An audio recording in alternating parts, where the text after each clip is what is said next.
Κάπου εκεί στα σημερινά ερείπια της αρχαίας αγοράς της Θεσσαλονίκης, ο λαϊκός μύθος θέλει τη γέννηση ενός παράνομου έρωτα μεταξύ του Μέγα Αλέξανδρου και της γυναίκας του βασιλιά της Θράκης, που φιλοξενούσε στο παλάτι που υπήρχε εκεί.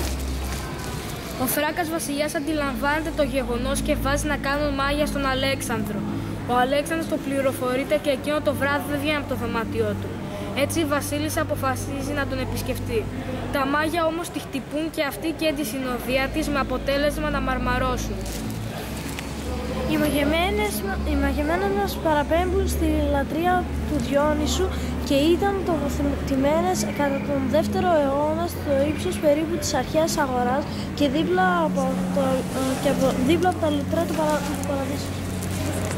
Πρόκειται για ανάγλυφες μυθολογικές μορφές, 8 στο σύνολό τους, που διακοσμούν μια κορινθιακή κοινοστοιχεία και αναπαριστούσαν τον νεαρό θεό Διόνυσο δίπλα σε ένα πάνθη. Την Άβρα με το πέπλο της, την Ιαριάδη στεφανωμένη με τα φύλλα μιας κλιματεριάς, τη Λίδα μαζί με τον Κύκνο, μια Μενάδα που παίζει διπλό φλάουτο, το Γανιμίδι μαζί με τον μεταμορφωμένο σε αετό και έναν Διόσκουρο με μια αναπαράσταση αλόγου στα πόδια.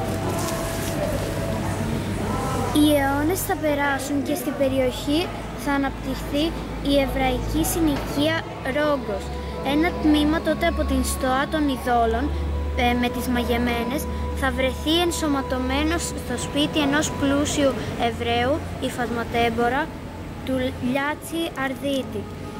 Την εποχή εκείνη αποκαλούνται Λασινκατάντας, το σημαντικότερο και πιο όμορφο μνημείο της αρχαιότητας στη Θεσσαλονίκη.